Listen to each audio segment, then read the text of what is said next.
When I was young, I thought my country was the best on the planet. And I grew up singing a song called Nothing to Envy. And I was very proud. In school, we spent a lot of time studying the history of Kim Il-sung, but we never learned much about the outside world. Except that America, South Korea, Japan are the enemies. Although I often wondered about the outside world, I thought I would spend the entire my life in North Korea until everything suddenly changed.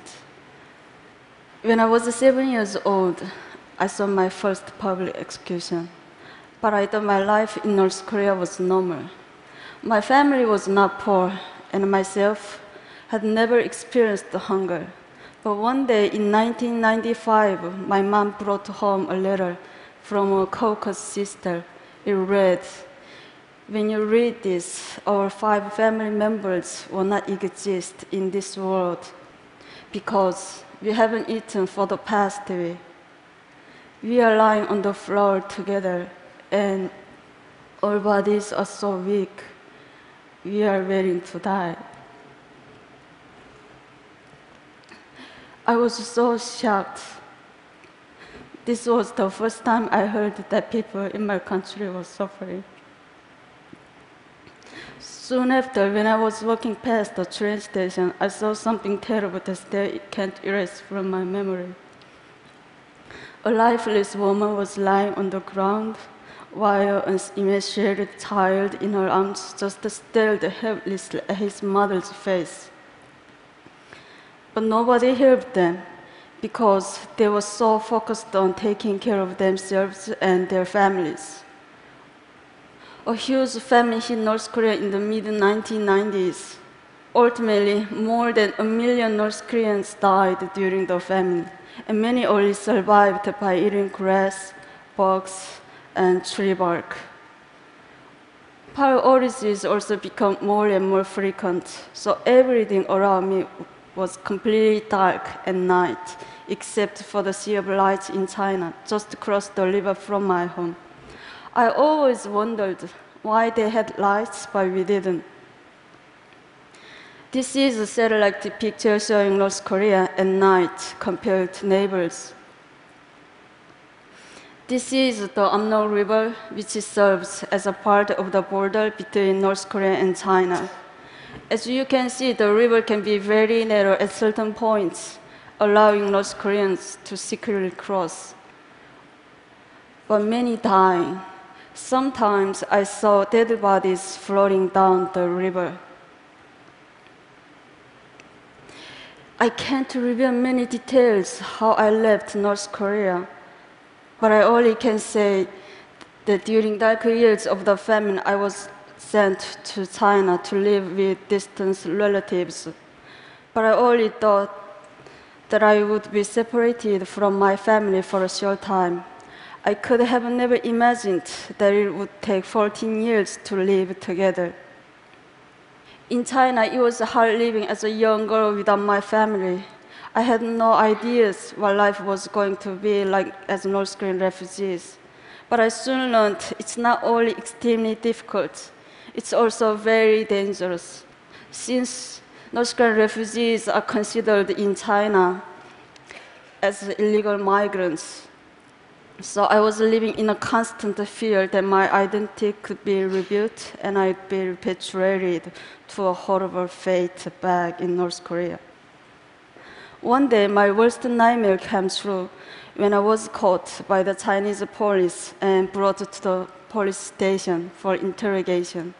Someone had accused me of being North Korean, so they tested my Chinese language abilities and asked me tons of questions. I was so scared. I thought my heart was going to explode. If anything seemed unnatural, I could be imprisoned and repatriated. I thought my life was over. But I managed to control all the emotions inside me and answer the questions. After they finished questioning me, one officer said to another, "This was a false report. She's not North Korean." And they let me go. It was a miracle. Some North Koreans in China seek asylum in foreign embassies, but many can be caught by the Chinese police and repatriated. This group was so lucky. Even though they were caught, they were eventually released after heavy international pressure. These North Koreans were not so lucky. Every year, countless North Koreans are caught in China and repatriated to North Korea, where they can be tortured, imprisoned, or publicly executed. Even though I was really fortunate to get out, but many other North Koreans have not been so lucky. It's tragic that North Koreans have to hide their identities and struggle so hard just to survive. Even after learning a new language and getting a job, their whole world can be turned upside down in an instant. That's why after 10 years of hiding my identity, I decided to risk going to South Korea. And I started a new life yet again. Settling down in South Korea was a lot more challenging than I had expected. English was so important in South Korea, so I had to start learning my third language. Also, I realized there was a wide gap between North and South. We are all Korean, but inside we have become very different due to 67 years of division. I even went through an identity crisis. Am I South Korean or North Korean? Where am I from? Who am I? Sadly, there was no country I could proudly call my own. Even though adjusting to life in South Korea was not easy, but I made a plan. I started studying for university entrance exam. Just as I was starting to get used to my new life, I received a shocking phone call. The North Korean authorities intercepted some money that I sent to my family, and as a punishment, my family was going to be forcibly removed to a desolate location in the countryside. They had to get out quickly. So I started planning how to help them escape.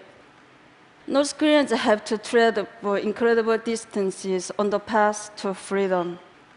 It's almost impossible to cross the border between North Korea and South Korea.